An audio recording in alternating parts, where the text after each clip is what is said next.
Hello students, welcome back to our YouTube channel that is PSC for CBSE. My name is Adil Ahmad.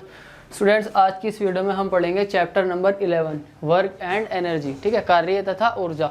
इससे पहले कि हम 3 chapter cover कर चुके हैं, चैप्टर नंबर 3, चैप्टर नंबर 4 और चैप्टर नंबर 10. ये 3 चैप्टर हम कवर कर चुके हैं. आज जो हम चैप्टर नंबर 11 शुरू करने जा रहे हैं आपके सिलेबस का, जिसका नाम है वर्क एंड एनर्जी यानी कि कार्य तथा ऊर्जा. उसके इस तरफ टॉपिक लिखे हुए हैं. ठीक है, कौन कौन से टॉपिक इसके अंदर आ रहे हैं, कौन कौन से टॉपिक नहीं आ रहे हैं. ठीक है, सबसे पहले तो यही पता होना चाहिए कि कौन से टॉपिक पढ़ने हैं और कौन से नहीं पढ़ने हैं, क्योंकि टाइम कम है और सिलेबस रिड्यूस किया गया है. तो सबसे पहले वही टॉपिक देख लिए जाए जो पढ़ने हैं. तो यहाँ पर जो टॉपिक लिखे हुए हैं सिर्फ वही हमको पढ़ने हैं, बाकी का पोर्शन जो चैप्टर में है वो नहीं पढ़ना है. ठीक है, तो सबसे पहले जो लिखा हुआ है, सबसे पहले लिखा हुआ है work done by a force, यानी कि बल द्वारा किया गया कार्य.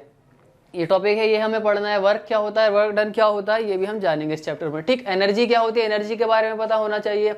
काइनेटिक एनर्जी, पोटेंशियल एनर्जी यानी कि स्थितिज ऊर्जा और गतिज ऊर्जा के बारे में भी हमें पता होना चाहिए. ठीक, फिर पढ़ेंगे हम पावर के बारे में, यानी कि शक्ति के बारे में. शक्ति क्या होती है, पावर क्या होती है. ठीक, फिर उसके बाद है law of conservation of energy, यानी कि ऊर्जा संरक्षण का नियम क्या कहता है, ये भी हम इसी चैप्टर में पढ़ेंगे. तो ये गिनती के 5 टॉपिक हैं जो इस चैप्टर में हमको कवर करने हैं. ठीक है, तो सबसे पहले शुरू करते हैं अपना चैप्टर पहले टॉपिक के साथ, जो कि है चैप्टर का नाम ही है वर्क डन, और उसी से हम अपने चैप्टर की शुरुआत करते हैं. यानी कि वर्क डन यानी कि कार्य क्या होता है, कब कहते हैं कि कार्य हुआ है. ठीक है, जैसे कि आप ये वीडियो देख रहे हैं, क्या आप कह सकते हैं कि आपने कुछ काम किया है या फिर कुछ काम कर रहे हैं.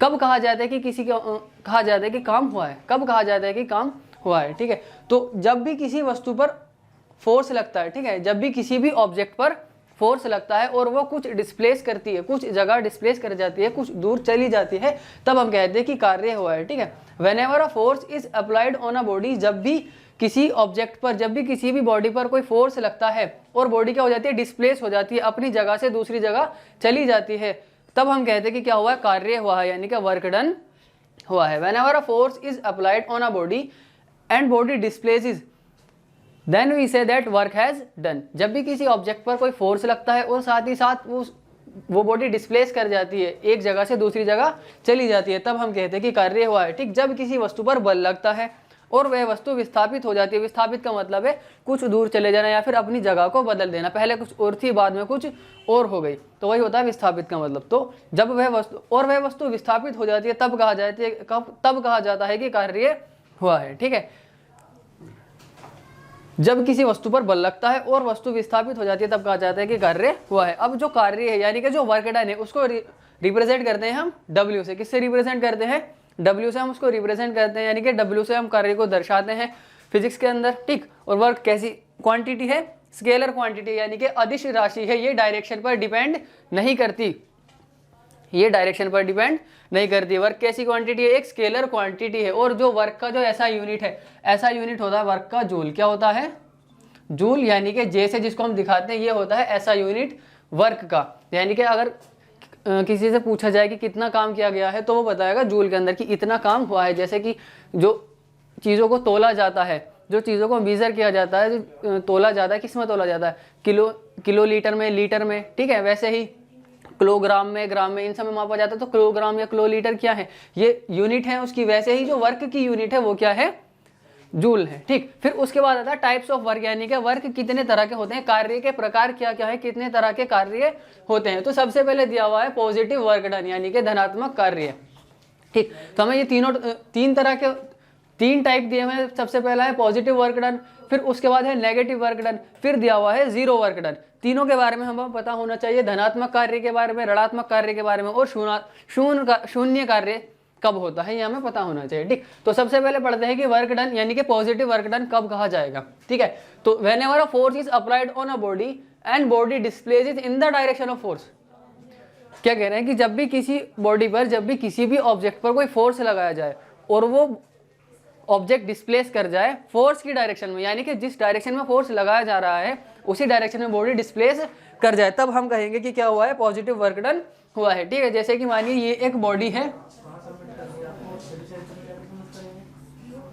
ये क्या है, एक बॉडी है, इस पर इस तरफ से कोई फोर्स लग रही है, इस डायरेक्शन में कोई फोर्स लग रही है, इस डायरेक्शन में फोर्स लग रही है, और वो बॉडी क्या है, फोर्स की डायरेक्शन में डिस्प्लेस हो जाती है. पहले यहाँ पर थी, अब इस तरफ होगी, तो उसके जो डायरेक्शन है, डिस्प्लेसमेंट की जो डायरेक्शन है फोर्स ऑब्जेक्ट की, वो किस तरफ है, फोर्स की डायरेक्शन की तरफ ही है, तब कहेंगे कि क्या हुआ है, पॉजिटिव वर्क डन हुआ है। यानी कि जब भी किसी भी ऑब्जेक्ट पर फोर्स लगाया जाए और वो बॉडी डिस्प्लेस कर जाए फोर्स की डायरेक्शन में, किस डायरेक्शन में, फोर्स की डायरेक्शन में, तब कहेंगे कि पॉजिटिव वर्क डन हुआ है, यानी कि धनात्मक कार्य हुआ है। जब किसी वस्तु पर बल लगाया जाता है और वह वस्तु बल की दिशा में विस्थापित हो जाती है, बल की दिशा में विस्थापित हो जाती है, यानी कि जिस डायरेक्शन में फोर्स लग रही है ऑब्जेक्ट भी उसी डायरेक्शन में मूव करना शुरू कर दे, तब हम कहेंगे कि कार्य कैसा हुआ है, धनात्मक कार्य हुआ, यानी कि पॉजिटिव वर्क डन हुआ है। ठीक है, फिर उसके बाद अगला टाइप आता है नेगेटिव वर्क डन, यानी कि ऋणात्मक कार्य कब कहा जाता है, तो पॉजिटिव का उल्टा हो जाता है नेगेटिव, तो डेफिनेशन भी इसी की उल्टी हो जाएगी। ठीक है, जब भी किसी भी ऑब्जेक्ट पर फोर्स लगाया जाए और वो ऑब्जेक्ट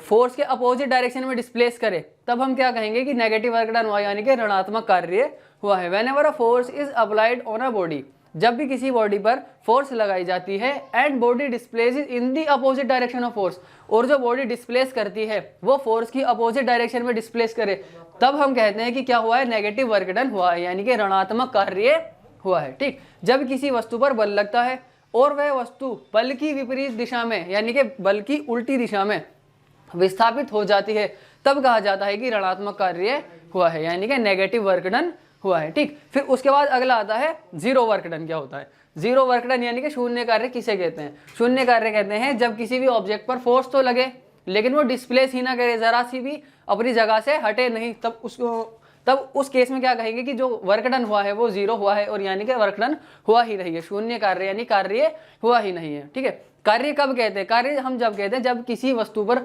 बल लगे और वह विस्थापित करे। ठीक है, जैसे कि फॉर एग्जांपल मैं इस दीवार में धक्का लगाऊं, धक्का लगाने से क्या दीवार पीछे हो जाएगी, नहीं होगी, क्यों, मैं फोर्स तो लगा रहा हूं लेकिन जो वॉल है, जो दीवार है वो डिस्प्लेस नहीं कर रही है, तो क्या होगा, इस केस में मैंने वर्क नहीं किया। दोनों कंडीशन होनी चाहिए, पहले बॉडी पर फोर्स लगना चाहिए, साथ ही साथ फिर उस बॉडी की वो बॉडी डिस्प्लेस भी करनी चाहिए, वो जो वस्तु है वो भी विस्थापित होनी चाहिए, तभी हम कहेंगे कि वर्क हुआ है या फिर कार्य हुआ है। तो इस केस में जीरो वर्क डन में क्या हो रहा है, बॉडी पर फोर्स तो लग रही है लेकिन वो डिस्प्लेस नहीं कर रही, वो अपनी जगह पर ही टिकी हुई है, तो हम क्या कहेंगे कि यहाँ पे जीरो वर्क डन हुआ, यानी कि काम हुआ ही नहीं है, कार्य हुआ ही नहीं है। जब किसी वस्तु पर बल तो लगे लेकिन वह वस्तु विस्थापित ना हो, अपनी जगह से हिले ही नहीं, अपनी जगह से हटे ही नहीं, तब क्या कहेंगे कि शून्य कार्य हुआ है, यानी कि काम हुआ ही नहीं है। ठीक है, तब क्या कहते हैं कि शून्य कार्य हुआ है, यानी कि जीरो वर्क डन, उसको हम कहते हैं। ठीक, फिर उसके बाद आता है work done by a constant force. अगर किसी ऑब्जेक्ट पर हम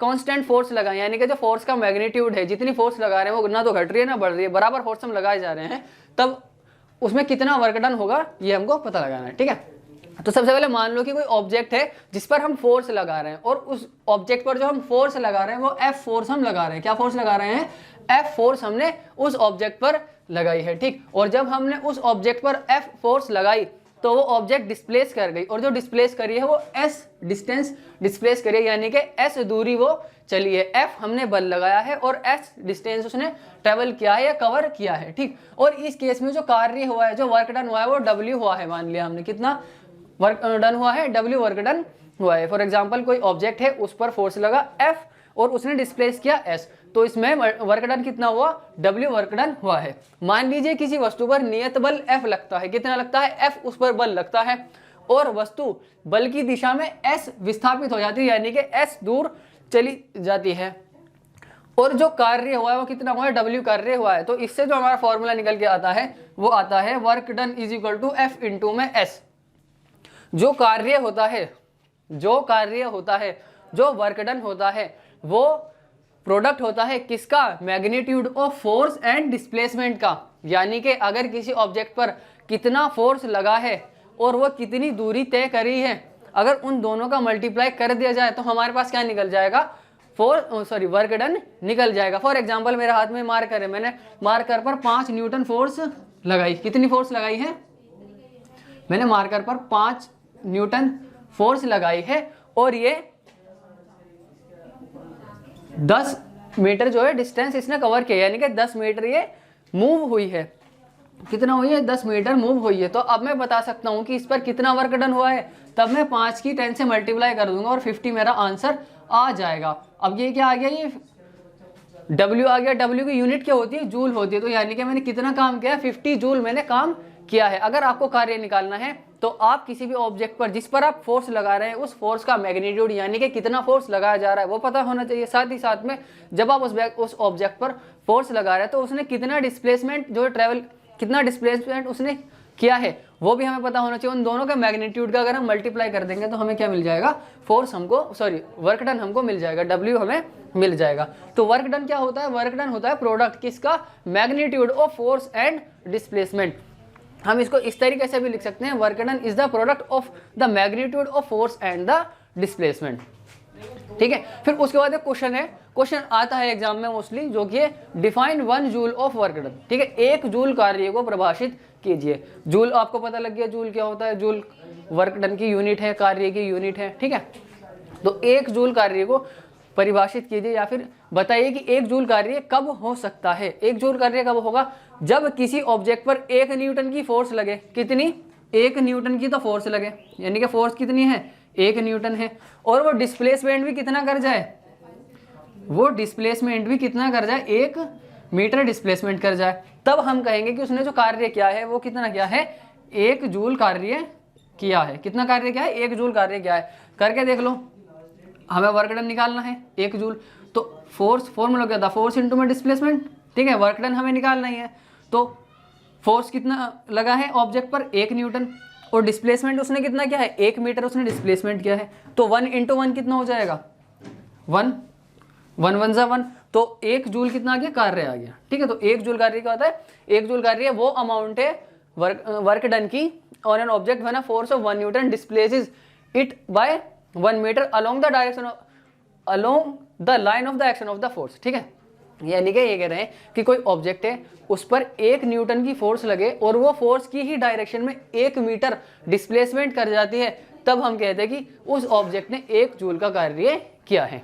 ठीक है, उस ऑब्जेक्ट ने क्या किया है, 1 जूल का कार्य किया है। ठीक, 1 जूल यानी कि 1 जैसे इसको दिखाते हैं, तो 1 जूल किसी भी वस्तु पर किए गए कार्य की वह मात्रा है जब 1 न्यूटन का बल वस्तु को बल की क्रिया रेखा की दिशा में 1 मीटर विस्थापित कर दे। यानी कि 1 मीटर विस्थापित करने के लिए अगर 1 न्यूटन फोर्स किसी ऑब्जेक्ट पर लग रही है तो वही क्या होगा, उसका 1 जूल कार्य उसका हो जाएगा। ठीक है, तो आपको क्या क्या याद रखना है, आपको इसके अंदर ये याद रखना है, फोर्स वर्क डन का फॉर्मूला, वर्क डन का फॉर्मूला क्या होता है, W equal to F into में S। और जो वर्क डन की एक और यूनिट होती है जिसको हम बोलते हैं न्यूटन मीटर। क्या बोलते हैं, न्यूटन मीटर। जूल तो होती है, साथ में एक और यूनिट होती है इसकी, न्यूटन मीटर। तो ये भी आपको पता होना चाहिए, वर्क डन की यूनिट क्या होती है, वर्क डन की यूनिट जूल होती है, न्यूटन मीटर भी होती है। ठीक है, वर्क डन को W से दिखाते हैं, कार्य को W से दिखाते हैं। और जो वर्क डन के टाइप है 3 तरह के होते हैं, पहला है पॉजिटिव वर्क डन, दूसरा है नेगेटिव वर्क डन, तीसरा है जीरो वर्क डन, यानी कि धनात्मक कार्य, ऋणात्मक कार्य और शून्य कार्य। ठीक, फिर उसके बाद देखा था अगर work done by a constant force, यानी कि एक नियत बल द्वारा किया गया कार्य क्या होगा, अगर एक ऑब्जेक्ट पर कांस्टेंट फोर्स लगाया जाए तब क्या होगा। तो उससे हमारा फॉर्मूला निकल के आया था, फॉर्मूला आपको याद रखना है, W equal to F into में S। इसमें W जो है वर्क डन है, F जो है वो फोर्स है, और S क्या है, डिस्प्लेसमेंट है, यानी कि विस्थापन है। ठीक, फिर उसके बाद 1 जूल की डेफिनेशन ये आपको याद होनी चाहिए, हिंदी में भी इंग्लिश में भी। ठीक है गाइस, तो आज की वीडियो में सिर्फ इतना ही रखते हैं, मिलते हैं आपसे अगली वीडियो में, तब तक के लिए पढ़ते रहिए।